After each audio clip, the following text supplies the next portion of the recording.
Hello and welcome to Week In. On tonight's programme, we'll be looking at youth.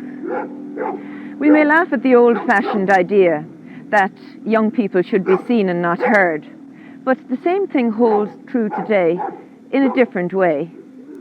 Young people in our communities have little or no voice. They're inclined to be a dependent group, usually classed under the heading, the problems of youth. Well, with half the population of Ireland under 25, that makes a pretty big problem. And if we think of youth in terms of problems, we're talking about our own future, because our own future is our youth. Southill, a suburb of Limerick, where the project is taking place, was built during the mid-60s in response to a housing emergency in the city. No attention was given at the time of building to the provision of social and recreational amenities for the area. So now, more than 10 years later, how is Southill meeting the needs of its youth? Southill was built during a housing emergency in the mid-60s, early 70s, and with a very large influx of young married couples into Southill during the early 70s. The needs for youth were identified. Preschool playgroups were set up, a building was provided for those, and a longer term need was identified as the need for facilities for youth in general. So a community council was elected in 1974, and it immediately began the task of providing a youth centre in the community for youth. We had a population at that time of about 3,000 children under the age of 12, so the council was looking in medium long term and trying to envisage the needs that would arise. What is the Neighbourhood Youth Project? The Neighbourhood Youth Project is a special project set up to work with children with special needs and their families, and to assist the community to better meet its evolving needs. And what is its significance for Southill? Well, it's significant in a number of ways. For one thing, it is, I suppose, recognition of the commitment and the level of development which has taken place in Southill over a relatively short period of time. And it is most heartening indeed to see this development recognised, and I would say to communities, whether they be urban or rural throughout the country, not to lose heart. As long as they have a hardcore of people, they will be recognised, and they will get assistance just to keep going at it. It's also significant that for the first time, as far as I'm aware, a government department has actually placed a basic trust in a community and made adequate resources available to that community to meet its own evolving needs. Well, what is unique about this Southill project on a day-to-day level? On a day-to-day level, it tries to integrate itself into the community. You see where we're situated here, we're actually in an industrial estate in the front of us, but behind we have actually got Southill itself and the area. Here, as you see around you, we've got premises, we've got a club. We have a certain number of children who frequent the premises here, and they have special needs of their own. They come down here to do things like craft work, artwork and so on. They have a games room beside us. And we do other specialised work with them, like going out perhaps on special outings, and we do some group work and counselling and so on. And as well as the group who come here, we do have a further brief to other children within the community. And we would like to think that here we're not working in isolation, as perhaps some residential people might be with children. We would work very much with the families of these children. We would also work in conjunction with other members of the community. In fact, we would see ourselves as fitting into a three-circle, concentric circle sort of thing. We would have the child or children we were working with. We would also have their families. We would have the community. And we would introduce a totality approach to this project, which is, as I said, essentially a childcare project. What kind of needs would a project like this expect to fill within the community? I think that's a pretty broad one, because we're looking at the needs of youth as we see them. the evolving needs of youth, the special needs of some special youth in the community, the broader needs of some of the broader youth. And not for one moment saying that the Neighbourhood Youth Project is setting out to fulfil all of these needs. There are organisations already in the area who are catering adequately for youth in their own special organisations.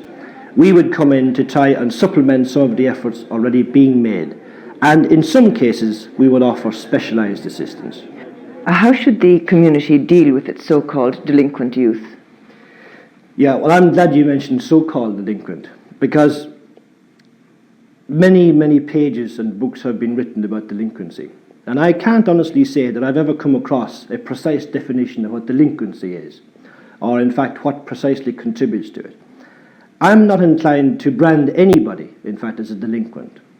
Some children have problems, and some children are problems.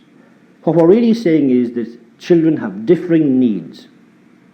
And the trouble going into the past, in the type of accommodation that we have made for children, we have given them treatment according to the label we've put on them.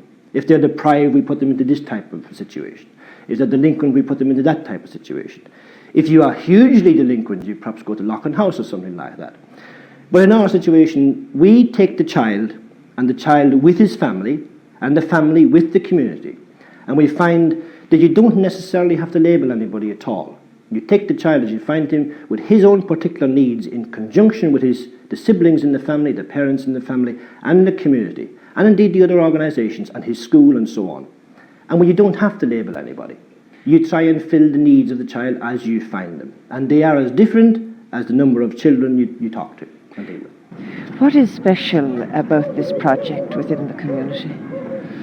Well, it's special in the sense that it is completely managed by a voluntary management committee,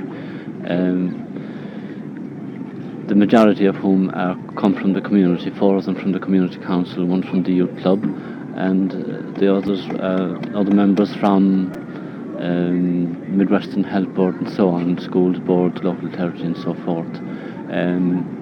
It is totally managed locally. There is very little interference, if you like, from the department.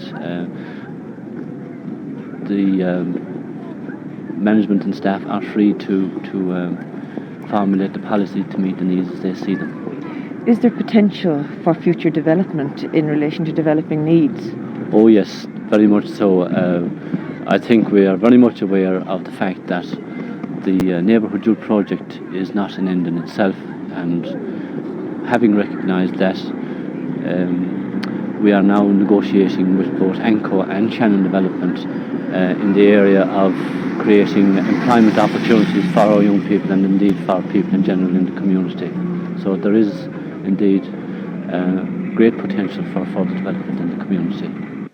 Well, what contributes in an urban community to the formation of the problem child? Well, I think perhaps I answered that partly a few minutes ago when I said that the way the actual housing estate itself was constructed, the lack of amenities. I think I would emphasise again that when we're talking about the problem child, again one is inclined to use that as a label. What we are saying is that perhaps a greater number of children with a greater number of needs tend to come from larger urban housing estates than perhaps in a rural setting. I don't know precisely. I'm sure the sociologists would have many things to say to us about what contributes to that.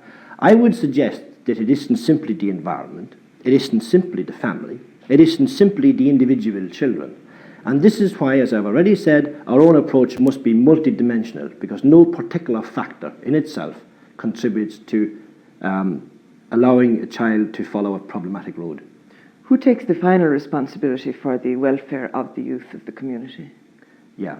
Who should take the responsibility, I wonder? I think the Department of Health, in setting up this type of project, is recognising that the community itself has perhaps the most important role to play. Given that the community is comprised of its organisations, given that the community is comprised of its families, given that the community is comprised of its adults and children. By placing a project like this in the community setting and giving responsibility for its management to community representatives in conjunction with others, I think the department are looking at the effect of this new type of system. And in other words, they're saying to the community, here's an opportunity to take responsibility for your own children. Let's see how it goes.